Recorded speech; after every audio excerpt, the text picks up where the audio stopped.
వెళ్తున్నాను. అంత ఎనర్జీ ఇచ్చిన ప్రతి ఒక్కరికి, యూనిట్లో ఉన్న ప్రతి సభ్యులకి, ఆహ్వానితులకు, అభిమానులకు అందరికీ నా హృదయపూర్వక నమస్కారాలు, ధన్యవాదాలు తెలియజేస్తున్నాను.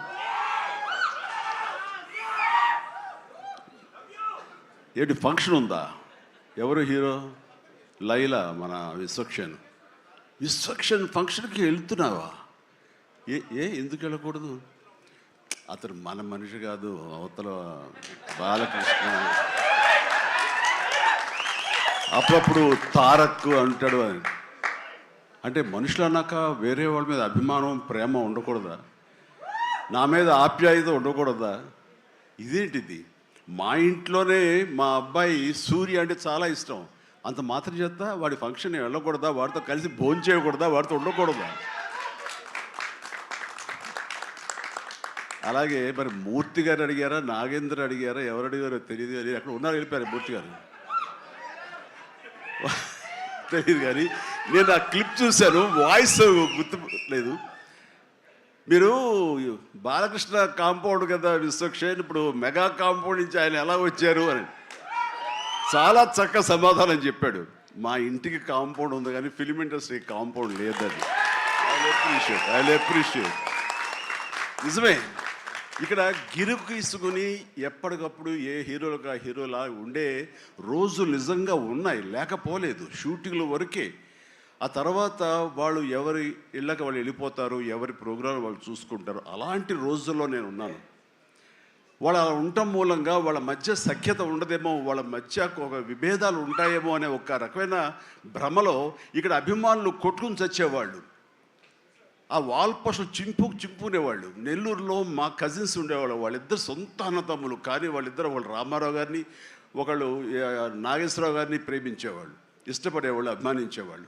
వాళ్ళిద్దరు కొట్టేసుకున్నారు, రక్తం వచ్చే కొట్టేసుకున్నారు. నాకు దానికి కంగారు వచ్చేసింది. నేను చిన్నోడిని. ఎందుకలా కొట్టుకున్నారంటే వాడు అభిమాని, వాడు ఎంటి, వాడు అది అంటే నాగ్గడి ఇలాగని ఇద్దరు కొట్టుకుంటున్నారని చెప్పేసి. అంటే నాకు ఆ రోజు నుంచి మొదలైంది, ఏంటి సినిమా వాళ్ళు హీరోలు బాగానే ఉంటారు, వీళ్ళు కొట్టుకుని వస్తారేంటి అని చెప్పేసి.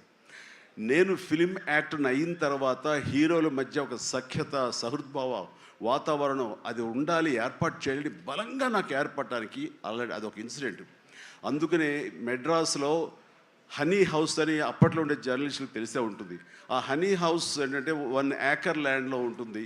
ఎక్కడ ఏ 100 days ఫంక్షన్ జరిగినా, ఏ ముహూర్తాలు ప్రారంభోత్సవాలు జరిగినా, ఎవరికి ఏ బర్త్డేలు జరిగినా, ఏ 31st నైట్ డిసెంబర్ ఫంక్షన్ చేసుకోవాలనుకున్నా సరే, అటు తమిళ ఇండస్ట్రీని, ఇటు తెలుగు ఇండస్ట్రీని ఆహ్వానించి అక్కడ అందరికీ చక్కగా పార్టీ ఇచ్చి ఒక రిక్రియేషన్ తోటి మంచి భోజనాలు చేసుకుంటూ, అంటే అవి ఉంటాయనుకోండి, అది వేరే విషయం.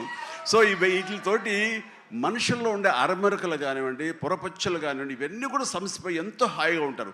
అది నేను ఆ విషయం చాలా చాలా సక్సెస్ఫుల్. కాబట్టి ఈ రోజుకి నాగార్జున, వెంకటేష్ అండ్ బాలకృష్ణ మేమందరం కలిసికట్టుగా ఉండటానికి, ఒకళ్ళ ఫంక్షన్ ఒకళ్ళు వెళ్ళటానికి, ఈ మధ్యకాలంలో బాలకృష్ణ 50th ఫిల్మ్ సందర్భంగా నట జీవితం సంబంధించి చేసిన ఫంక్షన్లో నేను పార్టిసిపేట్ చేశాను. అలాగే నాగార్జున మేము వెరీ ఫ్రీక్వెంట్గా కలుసుకుంటుంటాం. ఈ అరమరికలు ఉండకూడదు. అభిమానం అంటారు, అది పర్సనల్. నా ఒక రకమైన భోజనం రుచిస్తుంది, ఇంకొక రకమైన భోజనం రుచిస్తుంది. అలాగే ఒకళ్ళు ఇంకొకరితో కనెక్ట్ అవుతారు యాక్టర్లుగా. అలా ఉండటం అనేది మనం అందరం యాక్సెప్ట్ చేయాలి. అంత మాత్రం చేత విశ్వక్సేన్ ఎక్కడ దూరంగా పెట్టి మన మనిషి కాదు కాబట్టి అతని ఫంక్షన్కి పిలిస్తే కనుక వెళ్ళాలా అని ఉండకూడదు. ఖచ్చితంగా వెళ్ళాలి. అతను మన ఈ ఇండస్ట్రీ మనిషే, మనలో ఒకడు, మన కుటుంబ సభ్యుడు అన్న భావం, అన్న మెసేజ్ మనం ప్రివేల్ చేయాలి. అంటే ఏదో మనం సెపరేట్గా ఉండటం మూలంగా, మనం అతీతంగా మనం దూరంగా ఉండటం మూలంగా మనకు ప్రత్యేకత వస్తుంది, గుర్తింపు వస్తుంది, తద్వారా మన ఇమేజ్ పెరుగుతుంది అనే భావం కరెక్ట్ కాదు. మన ఇమేజ్ పెరగాలి అంటే, మనకి ఒక ఫ్యాన్ బేస్ పెరగాలి అంటే అది మన కంటెంట్, మనం చేసే సినిమా ఇస్తుంది తప్ప మళ్ళీ మనం ఏలినేట్ చేసేసుకోవడం, మనల్ని దూరం చేసుకుంటేనే కాదు. అందరూ కలివిడిగా ఉండాలి. అని మా ఇంట్లో ఇంతమంది హీరోస్ ఉన్నారు, అందరూ ప్రతిసారి కలిసిమెలిసిగా ఉంటాం, అన్నీ ఉంటాం. అలాగని చెప్పేసి మా ఇమేజ్లు తక్కువ. ఈ రోజున పవన్ కళ్యాణ్ ఏబీలో కనిపించగానే ఇది అన్నారు, దాన్ని గర్వపడాలి. పుష్ప 2 పెద్ద హిట్ అయింది, బ్లాక్ బస్టర్, దాన్ని గర్విస్తాను. అండ్ తర్వాత ఒక్కోసారి సినిమాలు ఆడచ్చు, ఆడకపోవచ్చు, కానీ మనం ఏవైనా సరే ఇండస్ట్రీలో ఒక సినిమా ఆడింది అంటే ప్రతి ఒక్కరు హర్షించాలి. ఎందుకంటే ఒక్కొక్క సినిమా గురించి, ఒక సినిమా ఆడిందంటే ఎన్ని వందల మంది, వేల మంది, లక్షల్లో కార్మికులు కానివ్వండి, పరోక్షంగా ప్రత్యక్షంగా వాళ్ళు దాని మీద ఆధారపడతారు.